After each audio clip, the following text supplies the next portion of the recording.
I don't know, I'm in the mood for Italian lately. Lucio Fulci's City of the Living Dead from 1980, also known as Gates of Hell, also known as Fear in the City of the Living Dead. Like all the Italian movies back then, a million titles. But this was the first film in his Gates of Hell trilogy, which all-star Catriona MacColl in all three films, starting with this one, and then The Beyond a year later, and that same year, House by the Cemetery.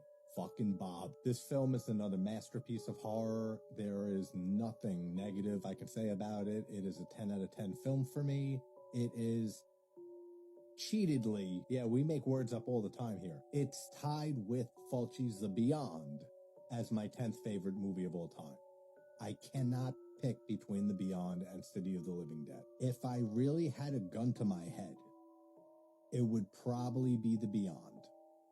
But the ending of this movie is my favorite Fulci sequence, like the last 15 minutes, and one of my favorite endings in horror history. This is such a gothic movie. The gothic tone and feel to this film, it just radiates off the screen, especially in the end, in the last 15 minutes or so, down in the crypt for the finale. If you take all the sound out, which would be a crime against humanity, removing Fabio Frizzi's amazing score to this movie. But if you did take all the sound out and made it a silent film, it would feel and look just like a silent film from back in the 20s or so. That's how gothic and just old school horror the whole crypt setting looks. But for anyone who hasn't seen this, we have Catriona MacColl, who plays Mary Woodhouse, who is a psychic, who ends up passing out during a seance, and the rest of them think she died, after seeing a vision of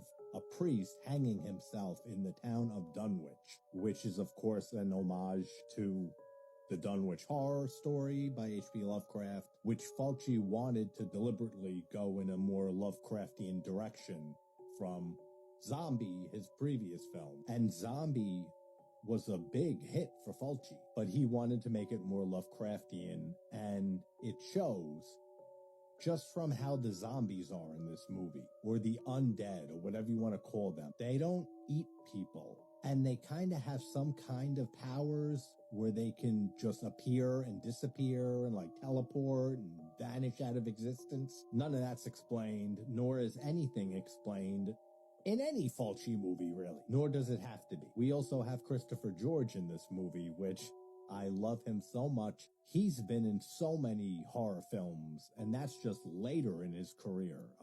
Grizzly, Day of the Animals, this film, Mortuary, Pieces, which is a favorite slasher of mine, Graduation Day, which is nowhere near a favorite slasher of mine. And every time I see that man on screen, he has a fucking cigar in his mouth, and it's never lit.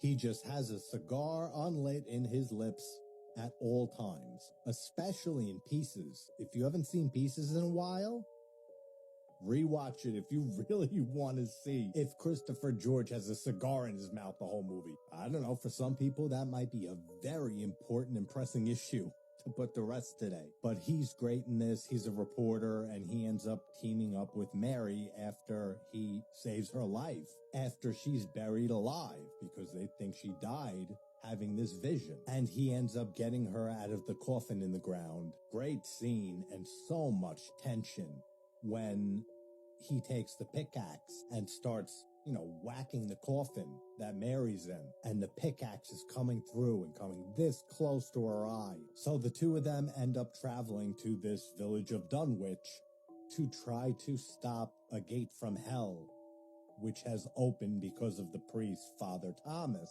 hanging himself. So him killing himself opened up a portal to hell, a gateway to hell, and all the dead are starting to rise. And they have until All Saints' Day to close the gateway to hell. The gore in this movie is fantastic. Fantastic. There's a lot of great stuff. And what the zombies also do is they like squeezing the back of your skull and popping your brains. But the scene in the car with the couple, when they see Father Thomas, or a vision, hallucination, whatever it is of him, hanging from the beam, and they're in the car, and he stares at her.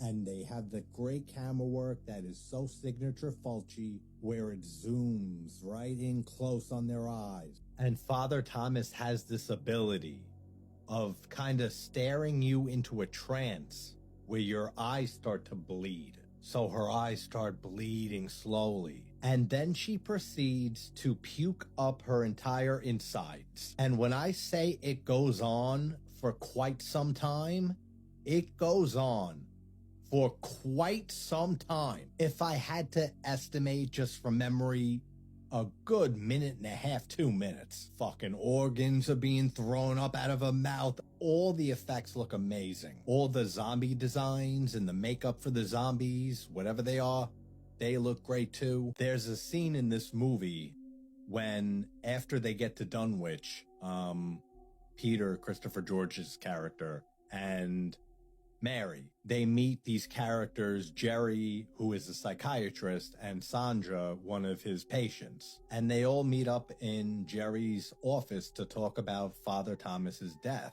and how they're going to close this gateway to hell before All Saints' Day arrives. When a ton, tens of thousands probably, of maggots come flying into the room, all over them. The room and the floor is white with maggots. That's how many there are. And there's an infamous story with that scene where they were pissed because of having to have all those maggots flung at you out of like not a catapult, some device that launched tens of thousands of maggots at these actors. And one of them, it's not 100% confirmed who, no one ever really copped to it, but somebody took one of the maggots and put it in Fulci's pipe, and he ended up smoking it, and he got furious, first of all, and he attributed that to a lot of his health issues later on in his life.